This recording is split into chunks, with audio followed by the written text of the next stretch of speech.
Bem, amigos do GV Ensino, sejam bem-vindos a mais uma aula do nosso curso de CLP. Hoje eu quero detalhar um pouquinho mais sobre o assunto de entradas. A gente já viu na aula anterior que existem dois tipos gerais de entradas de um CLP, que são as entradas digitais, 0 ou 1, ligado ou desligado, 2 estados apenas, e as analógicas. E nós vimos na aula passada que as entradas analógicas têm dois padrões que são os principais, por tensão, que é o 0 a 10 volts, e o por corrente, que é o mais usado no meio industrial, que é de 4 mA a 20 mA, o popular 4 a 20. Mas as entradas digitais, eu quero focar na aula de hoje, ela também tem alguns tipos diferentes. E que é muito importante a gente saber, porque na hora que a gente pega um CLP de verdade na prática e vai ligar um sensor nele, vai ligar uma botoeira nele, você tem que saber muito bem qual é o tipo de entrada digital que aquele CLP tem. Então, nas entradas digitais, nós podemos dividir da seguinte forma. Nós temos as entradas por corrente alternada e temos as entradas digitais por corrente contínua. Corrente alternada não tem nenhum segredo, porque a corrente alternada, a gente sabe, é um sinal que não tem polaridade.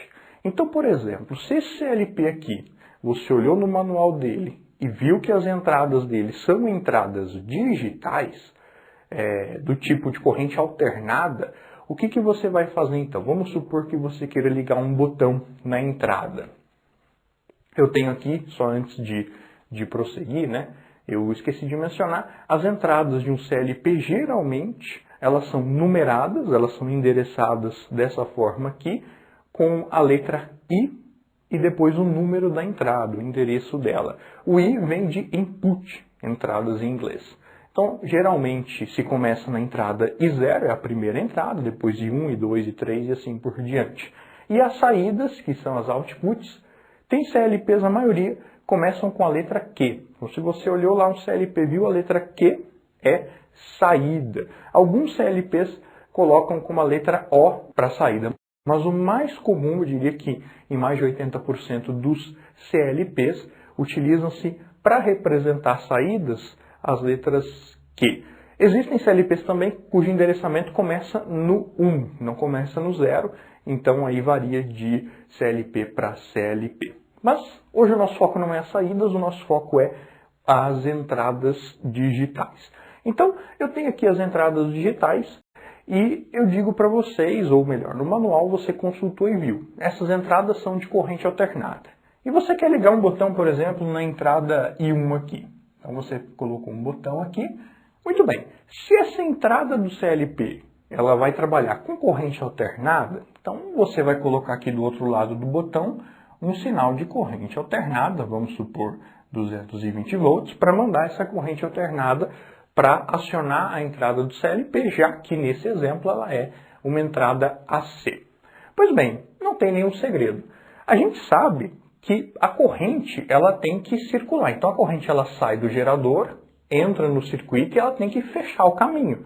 Não é essa a ideia de circuito? O circuito é um caminho fechado. Então, se essa corrente está entrando na entrada I1, por onde que ela volta para o gerador? Ela volta através de um pino do CLP que nós chamamos de comum. Ela volta através do comum. Então, do comum é que volta para o nosso gerador de corrente alternada. Esse pino aqui ele tem esse nome de comum porque ele vai servir de retorno, entre aspas, para todas as entradas. Então, eu não posso ter entradas aqui que funcionem com tensões diferentes, né? Ou uma entrada que funcione em alternada e outra que funcione em contínua. Se as entradas todas têm o mesmo comum, quer dizer que todas vão ter que receber o mesmo sinal. Maravilha? Então, corrente alternada não tem nenhum segredo. Você pode trabalhar com botões, com sensores, na boa, na tranquilidade, não tem nenhum problema. Mas quando você usa entradas de corrente contínua, que é o que você vê geralmente, até porque a maioria dos sensores utilizados são de corrente contínua, utilizando lá o padrão 10 a 30 volts, tipicamente 24 volts, se for de corrente contínua, aí Muito bem. Você tem dois tipos de entradas digitais de corrente contínua, que são o tipo, vamos colocar aqui de forma um pouquinho melhor, vou colocar aqui. Eu tenho o tipo Sink e eu tenho o tipo Source. Sink e Source.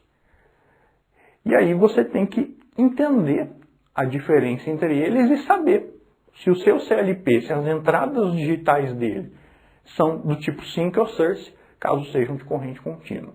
Qual é a diferença? O que é Sink e o que é Source? Esse conceito de Sink e de Source é um conceito muito importante na eletrônica e na automação industrial, porque ele se refere também a sensores. Eu posso ter um sensor Sink, um sensor Source, e eu tenho que saber quais são os tipos de equipamentos que eu tenho, se eles são Sink, se eles são Sources, para poder saber se eles vão poder conversar entre si ou não. Se eu vou poder ligar um sensor que é do tipo Source numa entrada do CLP que também é do tipo Source. Será que isso é possível? Será que não é? Então é importante você saber disso, porque na prática, se você ligar um tipo errado no outro, você vai ter problemas, não vai funcionar. Então vamos lá. O que é Sink e o que é Source? Vou explicar de forma bem simples, que é para vocês entenderem.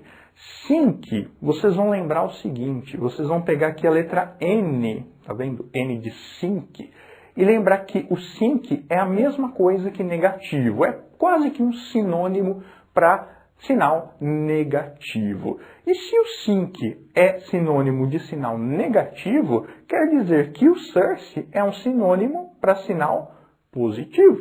Então, Sink basicamente é negativo, Source basicamente é positivo. Só a título de curiosidade, a palavra Source em inglês, ela significa fonte, né? Source. Ou seja, vocês podem imaginar uma fonte de água, uma torneira, por exemplo. Vai facilitar o entendimento de vocês. Ou seja, o Source é aquele que é a fonte, ele emite elétrons, no caso da eletricidade. O Sink, ele também vem lá da água, que é a pia, é o ralo para onde a água escoa, para onde a água sai. Então, vamos colocar aqui como pia, que é o Sink, é a tradução literal de Sink em inglês. Então vejam que o tipo Source é aquele tipo que emite corrente elétrica, por isso que ele é positivo, e o tipo Sink, ele é a pia, ou seja, ele recebe a corrente elétrica. Então, por isso que o Sink ele é um negativo, porque ele vai receber a corrente elétrica, é para onde a corrente elétrica vai, e o Source ele é o positivo, que é de onde a corrente elétrica sai. Mas, só para simplificar, lembra lá que o Sink, o Nzinho aqui do meio, significa, né, vamos no nosso macete, claro, é como se fosse um negativo, vai ajudar a gente a lembrar. E o Source, que não tem letra N nem nada, é o positivo. Então vamos lá. Eu tenho aqui um botão. Se esse CLP ele funciona em corrente contínua, as entradas digitais dele são em corrente contínua, vocês vão concordar comigo que eu tenho duas possibilidades aqui. Qual é o sinal que eu vou ligar aqui nesse botão para acionar o CLP? Eu posso ligar o positivo do sinal de corrente contínua ou eu posso ligar o negativo. Eu tenho duas possibilidades. No sinal de corrente alternada, eu não tenho esse problema, porque a corrente alternada ela já tem os dois. Então não tem essa questão de Sink e Source. Na corrente contínua, sim. Então, olha só. Vamos supor que eu fale para vocês, olha, esse CLP aqui, as entradas digitais dele são do tipo Sink. Vamos supor aqui que as entradas são do tipo Sink. O que significa isso? O que significa a palavra Sink? Sink significa negativo. Lembra o macetezinho lá do N aqui. Se as entradas do CLP são do tipo Sink, isso quer dizer que lá dentro do CLP, todas as entradas elas têm um negativo, já que elas são Sink. Ok? Então, se lá nas entradas eu já tenho negativo, qual é o sinal que o botão tem que mandar para elas? Se ela já tem o negativo, para que haja circulação de corrente elétrica, eu tenho que mandar um positivo. Então, se as minhas entradas do meu CLP são do tipo Sink, quer dizer que lá dentro elas são negativas, então aqui fora, para eu acionar uma dessas entradas, eu tenho que mandar um sinal que é contrário, um sinal positivo, para que eu tenha diferença de potencial e aí eu consiga enviar o sinal. Então, quando eu tenho uma entrada do tipo sync, quer dizer que lá dentro ela é negativa, então aqui fora eu tenho que mandar positivo, ok? Ou seja, aqui fora o meu botão ele vai ter que funcionar como source, ele vai ter que mandar um sinal positivo, que é o sinônimo aqui de source, o meu botão. Então ele tem que mandar um sinal positivo para polarizar a minha entrada, porque as entradas são negativas. Então, aí sim, quando eu aperto esse botão, eu mando positivo lá para o negativo, aí essa entrada I1 do CLP vai ser acionada. E aí lá na programação eu posso colocar uma tarefa para ser feita a partir disso. Então essa aqui é a entrada do tipo sync. Obviamente que é o mesmo caso anterior. Se a corrente está entrando no CLP no I1, para onde que ela volta? Ela volta pelo comum.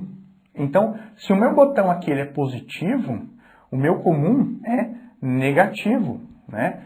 Então eu vou ligar isso aqui numa bateria dessa forma aqui, olha só. O meu botão está mandando positivo, vocês sabem que o lado maior da bateria é o positivo, né?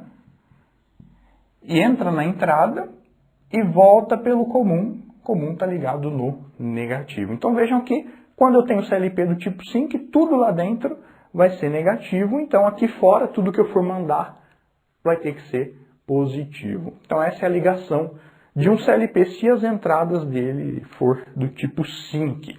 Isso geralmente está escrito no próprio cartão, no próprio módulo do CLP, como vocês devem estar vendo uma imagem aí agora. E se eu falar para vocês agora o seguinte, muito bem, o meu CLP agora, ele não é mais do tipo sync.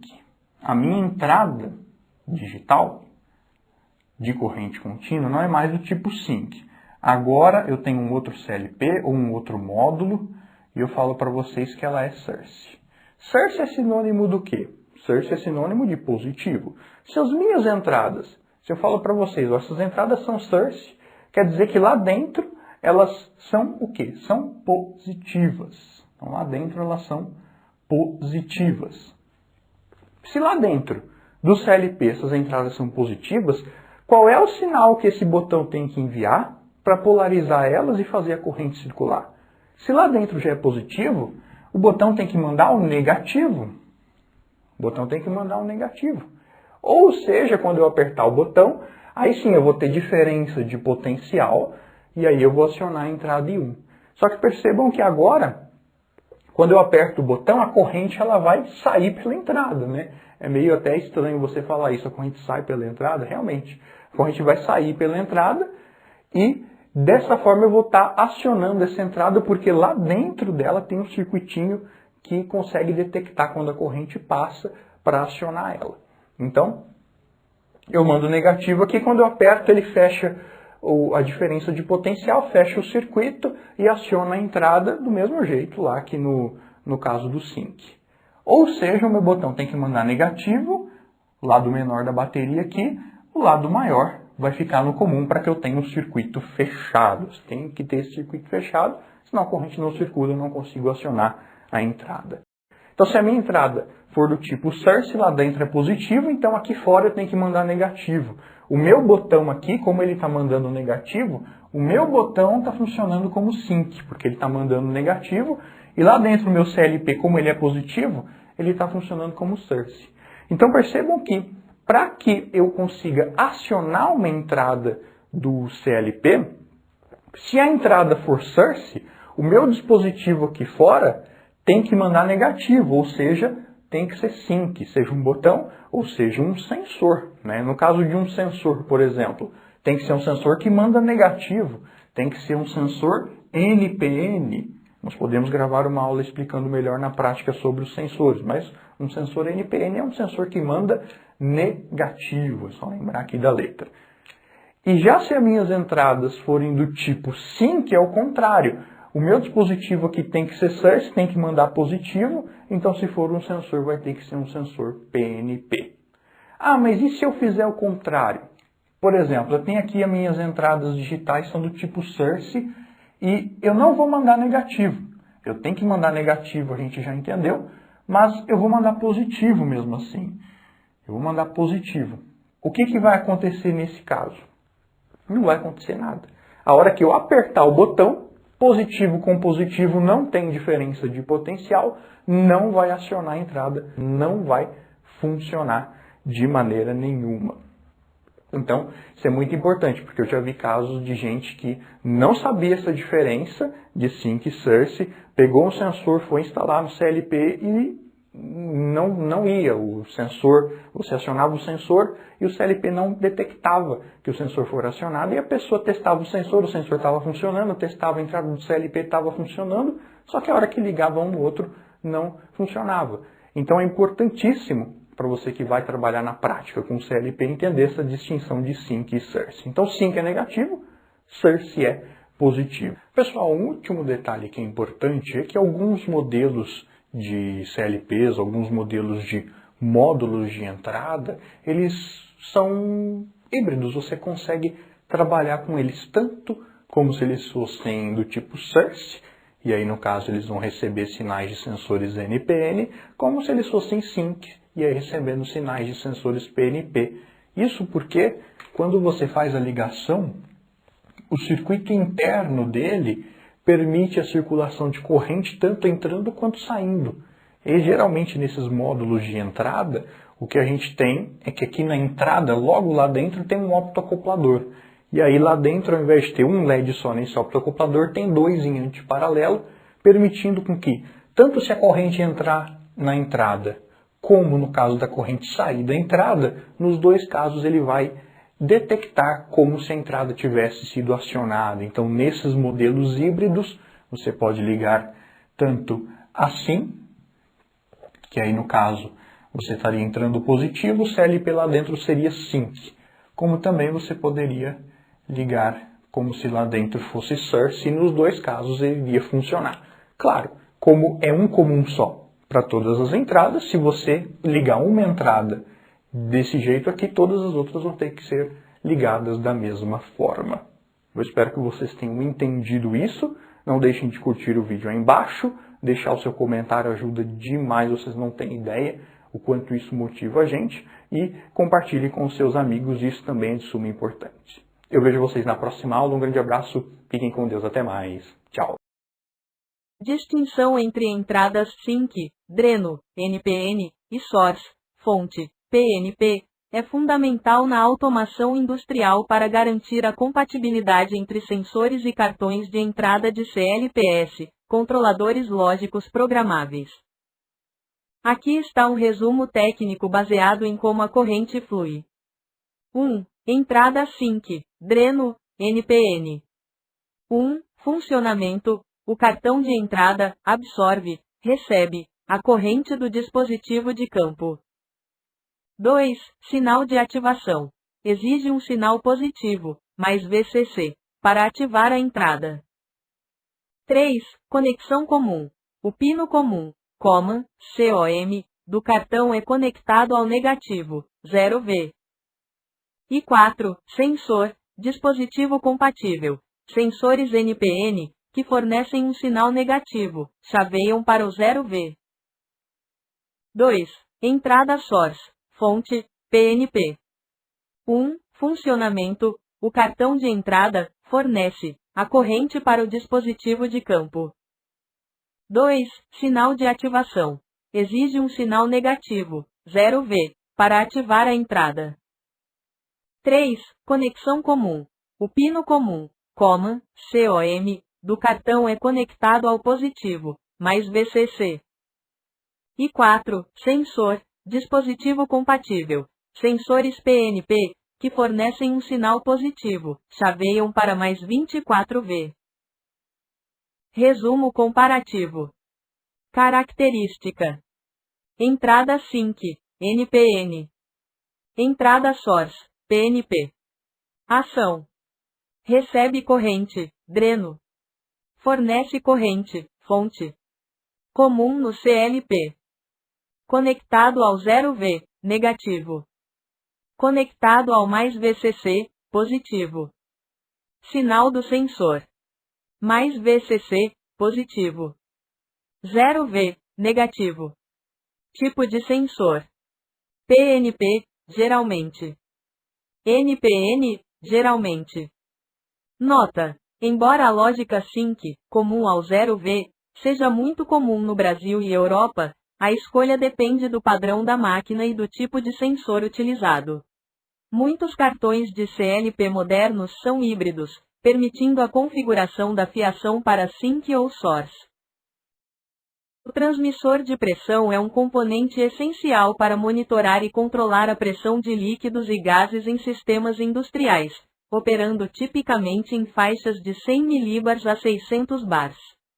Esses dispositivos convertem a medição física em um sinal elétrico padronizado, 4 a 20 mA, I2C, Modbus, HART, para CLP, garantindo segurança e eficiência. Características principais. 1. Aplicação. Ideal para líquidos e gases, incluindo vapor e meios corrosivos, dependendo da construção. 2. Construção. Geralmente possuem corpo em aço inoxidável e são compensados em temperatura para maior precisão.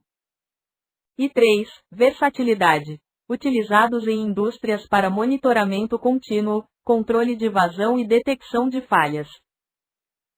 O TP20 da Alphacomp é um exemplo citado de transmissor que cobre essa ampla faixa de pressão com boa relação custo-benefício. O sensor PT100 é uma termorresistência, RTD, de platina, amplamente reconhecida na indústria pela sua alta precisão, estabilidade e linearidade.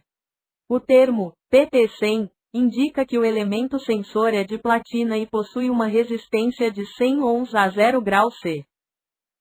Principais características do PT100. 1. Tipo de sensor. PTC, Positive Temperature Coefficient, coeficiente positivo de temperatura, o que significa que a resistência elétrica aumenta à medida que a temperatura sobe. 2. Norma técnica. IEC 60751, ou DIN, IEC 60751, é a norma internacional que define a curva de resposta e as tolerâncias. 3. Variação de resistência. A resistência varia quase linearmente com a temperatura, com um coeficiente médio de 0,385 ohm por grau Celsius, ou 0,385 ohm. C entre 0 e 100 graus Celsius. 4. Faixa operacional. Comum de menos 200 graus Celsius a 850 graus Celsius, a depender do encapsulamento, sendo o padrão industrial comum até 650 graus C. E 5. Curva de calibração. Definida pela equação de Calendar-Van Dusen, que descreve a relação resistência-temperatura com grande exatidão. Tipos de conexão, fios. O PT100 pode ser configurado com 2, 3 ou 4 fios para compensar a resistência dos cabos de interligação. 1. 2 fios, recomendado apenas para curtas distâncias, pois a resistência do cabo é somada à do sensor. 2. 3 fios, mais comum, utilizado na indústria para compensar a resistência dos fios através de um condutor adicional. E 3, 4 fios, oferece a maior precisão possível ao eliminar completamente a resistência dos fios de medição. Exemplo de variação, IEC 60751. 0 graus Celsius, 100,00 ohms, 100 graus Celsius, 138,51 ohms, e 200 graus Celsius, 175,86 ohms. Aqui estão alguns pontos adicionais que complementam a sua explicação sobre transmissores de temperatura. 1. Objetivo principal. O sinal cru de um sensor, como os milivolts de um termopar ou a resistência de um PT100, é fraco e suscetível a interferências eletromagnéticas. O transmissor converte esse sinal em um padrão industrial, 4 a 20 mA, que pode percorrer longas distâncias até um controlador, CLP, SD-CD, sem perda de precisão. 1, 2. 2. Linearização e condicionamento. O transmissor não apenas converte o sinal, mas também o lineariza, especialmente importante para termopares, que não são lineares, e compensa a temperatura ambiente, junta fria. 3. Vantagens do 4 a 20 mA. A saída de corrente, 4 a 20 mA, é preferida em ambientes industriais porque não sofre queda de tensão ao longo de cabos longos. Permite detecção de quebra de fio. Se o sinal for 0 mA, o sistema sabe que há um defeito, pois o mínimo seria 4 mA. 4. 1. Tipos de montagem.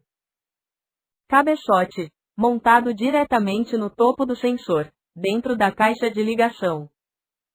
Trilho DIN, montado em painéis elétricos. 2. 1. Protocolos inteligentes.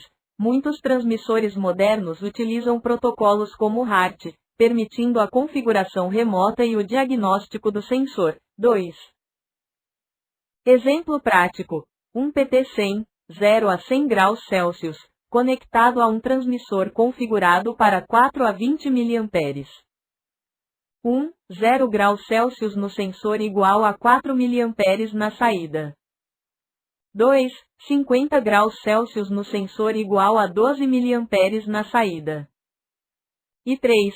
100 graus Celsius no sensor igual a 20 mA na saída. Uma chave fim de curso com rolete é um dispositivo eletromecânico que detecta a presença, posição ou limite de movimento de uma máquina ou objeto através de contato físico. O rolete na ponta de uma haste permite o acionamento suave, acionando contatos elétricos, na NF, para interromper ou iniciar processos, comum em esteiras, portões e CNCS. Este vídeo mostra uma visão geral e o funcionamento de uma chave fim de curso com rolete. Principais características e funcionamento. 1. Acionamento. Uma haste com rolete atua como atuador físico. Ao ser pressionado, um pino interno é movido, alterando o estado dos contatos. 2. Contatos. Snap Action. Geralmente possuem contatos rápido ação, com uma opção normalmente aberta, NA, e uma normalmente fechada, NF, garantindo resposta rápida e precisa. 3. Aplicações.